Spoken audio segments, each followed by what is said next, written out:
President Trump will sit down with Canadian Prime Minister Mark Carney at the White House later today to talk tariffs, trade, and the U.S.-Canadian relationship.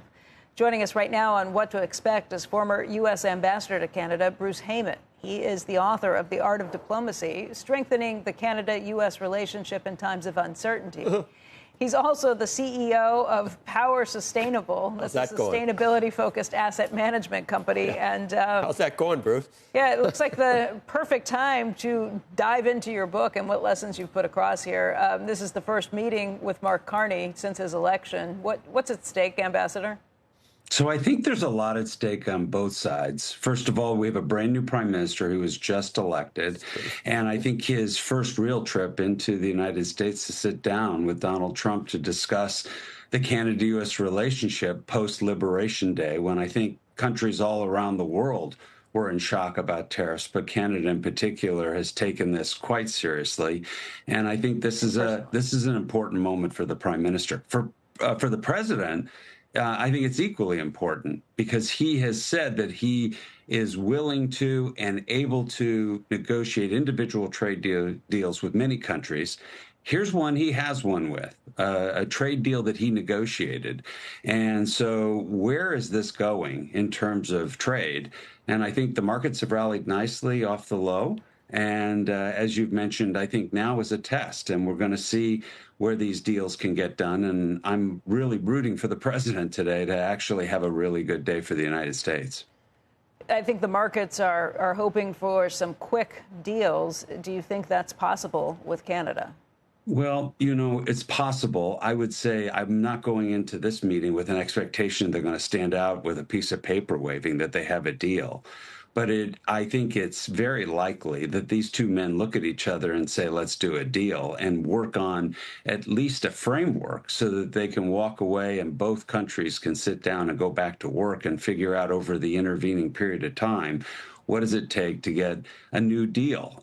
You got to remember, USMCA was up for review in 2026 anyway. Yeah. And so why not move that forward, and let's just tackle that now. So if there are any things that need to be amended or adjusted in USMCA, let's not let that hang over our shared bilateral relationship for the next year and a half to 2 years. What are the biggest problems with USMCA? What would we see that in this country, and what would Canadians see? So how do you improve that trade agreement? So seriously, I don't see many big problems with USMCA, which is causing, people to be so much in shock when it comes to Canada with regard to the punitive tariffs. There are issues that I think have been longstanding between whether it's Republican or Democratic presidents that, defense spending, as an example, is something the president has brought up repeatedly. And that's something I think the Canadians have directly said they're addressing and will address going forward. There are things like dairy, where the president has mentioned this is a fraction, less than 0.5% of our trade with Canada. And yet this still seems to be an irritant. And so let's just try to figure out a way if we can deal with that. Softwood lumber has been a longstanding issue between our two countries. So these are things that can be worked out, but nothing here is so large that can't be worked out behind closed doors. Maybe, one of the biggest drawbacks for what happened with the tariffs, Ambassador, is that the country ended up doubling down on economic policies that the gap between Canada GDP and U.S. GDP under Trudeau, you know what happened. And here they are doubling down on the same economic, it's a tragedy. The same economic policies that got them into this position forced them into the arms of of Mark Carney, which is, doubling down on the same, the same policies that resulted in much worse growth than the country's capable of. Is Mark Carney the same as Trudeau, though? Worse. About climate change and everything else, don't you think, Ambassador? Mark Carney is a good person. He is incredibly talented and smart. We're all good people, Ambassador.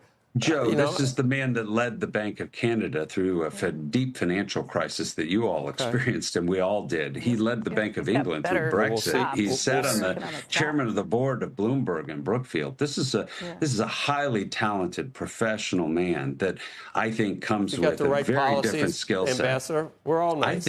I think, look, the policies the Canadian people voted for, and that's not for the United States to say what policies the Canadians should do domestically, and the Canadian people selected Mark Carney, and I think, from my experience and knowing him and knowing even the Conservative leader, I think he's the right man for the right time for Canada, and I think we'll see as we go forward, but I think the Canadians should have a lot of confidence in him. Ambassador, we're out of time, but we've got Jim Farley joining us today, the CEO of Ford. How does all of this impact Ford and the other big automakers here? It's huge. I mean, we have such an integrated supply chain in the automobile industry. Ford is one of the critical manufacturers in Canada, but we make things together. Parts go across the border multiple times, and the uncertainty of these tariffs make it incredibly difficult for Ford or other companies to plan, and that's why they're taking down guidance for this year. It's hard, given these set of policies on these tariffs, to actually do planning. I'm out here at the Milken Conference talking to business leaders and financial leaders, and almost to a person, they're looking for clarity from the White House in terms of tariffs and next steps so that they can put capital to work. And so that's the world we're in, whether you're a manufacturer like Ford or whether you're an investor like all of us sitting here figuring out where we're going to put our money. We'd like at least clarity from the president and from the White House as to where we're going with these tariffs.